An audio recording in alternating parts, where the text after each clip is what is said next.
अधिरा, मी तुला काय सांगितलंय? मी आता तुझ्याशी बोलणार नाही. मी काही वेळानंतर तुझ्याशी बोलीन. कळतंय का तुला?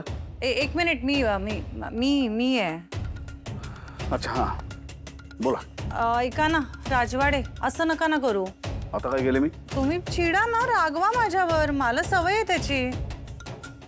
पण तुम्ही असा माझा राग अधिरावर नका काढू. नाही नाही, एक मिनिट. म्हणजे काय म्हणायचं तुम्हाला? काय म्हणजे? काय म्हणजे काय? तुम्हाला सवय आहे माझ्या चिडण्याची? म्हणजे मी काय दिवस रात्र फक्त चिडतच असतो? काय वेळ लागले मला? नाही नाही नाही. मग असं का म्हणाला? सॉरी, तसं नाही, चुकलं. झालं. तुम्ही हे सॉरी म्हटलत ना की बाकी सगळं तुम्ही बोलायला मोकळ्या. हे बघा, मी म्हणते ना की माझं जे बोलणं झालं आता ते चुकलं. तर तुम्ही प्लीज अधिरावर रागवू नका, कारण माझं चुकलंय ना, तिची काही चूक नाही आहे. तिची चूक नाही, त्यांची चूक आहे. त्यांची जास्त आहे, हिची कमी, असं नसतं. चूक ही चूकच असते. आणि तिला हे माहिती होतं का नाही? कल्पना होती की नाही? रोहन पण तिला सांगत होता की नाही? अहो, मुळात आता आई अशी वागेल ह्याची कल्पना तिला नव्हती ना.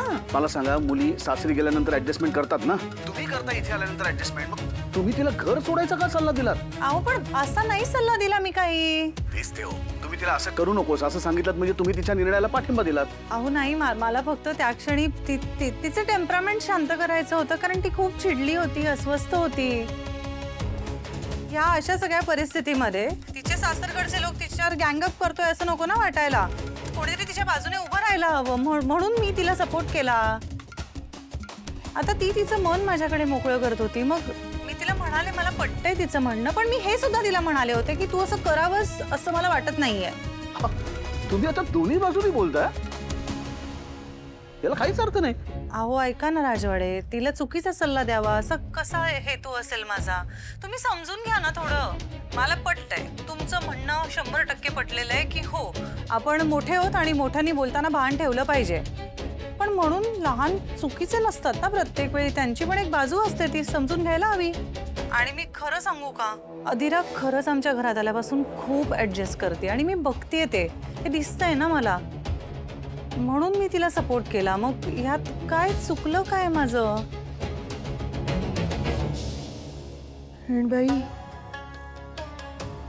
हे सगळं काय आहे? सगळे दागिने, ही भरजरी साडी, सगळं ह्याच्यासाठी द्यावं तर लागणारच ना. हं? नाही म्हणजे हे बघा, आता हे असे कपडे आमच्या घरात कोणी वापरत नाही ना, त्यामुळे जैसा देश वैसा भेस. हा, म्हणून ही साडी दिली आहे तुम्हाला. बरोबर आहे तुमचं. तुमच्या नोकरांकडे पण आमच्यापेक्षा चांगले कपडे असणार. असं बोलू नका. बघू. हो, तुमच्यासाठीच आहे. छान दिसते, खूप सुंदर दिसतंय. अरे बापरे, खूप छान आहे हो साडी. खरंच ते तर काहीच नाही, अजून बऱ्याच गोष्टी येणार आहेत तुमच्यासाठी. खरंच. हो, हा ठेव तिथे. अरे जागच्या जागी लावून ठेव सगळं. आता काही बेसिक गोष्टी तर तुम्हाला लागतीलच ना. हे बघा, अजून पण काहीही लागलं ना तर सांगायचं. Sachin, yes ma'am. तुला गेस्टसाठी रिफ्रेशमेंट आणायला सांगितलं होतं ना, काय झालं त्याचं? मम्मा, रिफ्रेशमेंट इथे. येत पाहिलं आप्पी आमची. हे सगळं माझ्यासाठी आहे का? हो.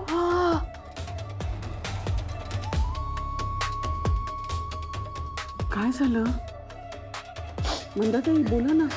माझ्या माणसांनी पण कधी माझी काळजी केली नाही, कधीच नाही. मला काय हवं नको काही बघितलं नाही. आता पण बघा ना, कुठे गेली आहे, मेली आहे, जिवंत आहे. साधा फोन पण केला नाही. वाट बघते मी, कानामध्ये जीवन रडू. मला पण नाही आला हो फोन. आणि त्यात तुमची सून, माझी लेक पिक्चर देऊन गेली. एवढं करताय तुम्ही माझ्यासाठी, आणि माझी लेक एका शब्दाने पण मला बोलली नाही. आई तू आली आहेस, बरं वाटलं, राहा इकडे, बोलली एका शब्दाने बोलली नाही ना मंदाताई, प्लीज. मला वाटतं तुमची एनर्जी खूप लो होते. थोडी वाढवायला हवी हो, थोडं खाऊन घेता का? हं? हे काय कर हो हो हो.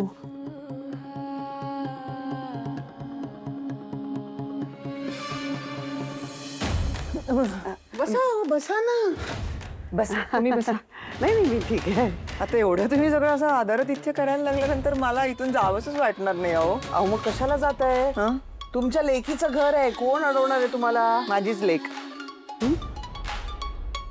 आवडलं नाहीये ना तिला मी इथं आले ते. मला माहिती ती आत्ता तिच्या बाबांना फोन करेल बघा आणि सांगेल लवकर या इकडे आणि आईला ताबडतोब इथून घेऊन जा बघा. स्वतःच्या आईशी कोण असं वागतं? बोला.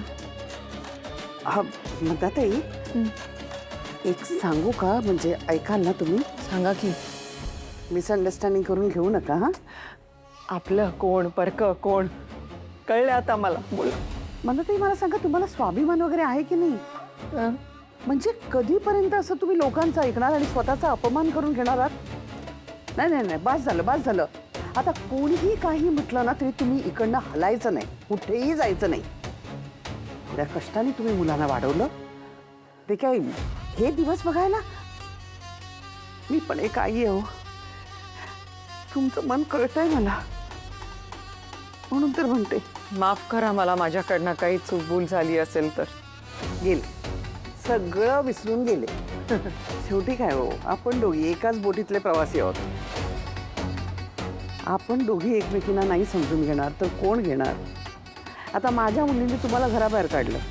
अहो माझ्या घरच्यांनी मला समजून नाही घेतलं, तुम्ही मला समजून घेतलं. मी तुमचे उपकार आयुष्यभर विसरणार नाही. बस जास्त काही बोलायचं नाही. हं? मस्त राहा. थँक्यू.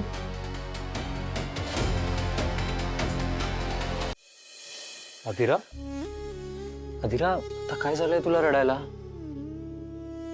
अदिरा मी तुझ्याशी बोलतोय, काय झालंय मला सांग. पिंटे दादा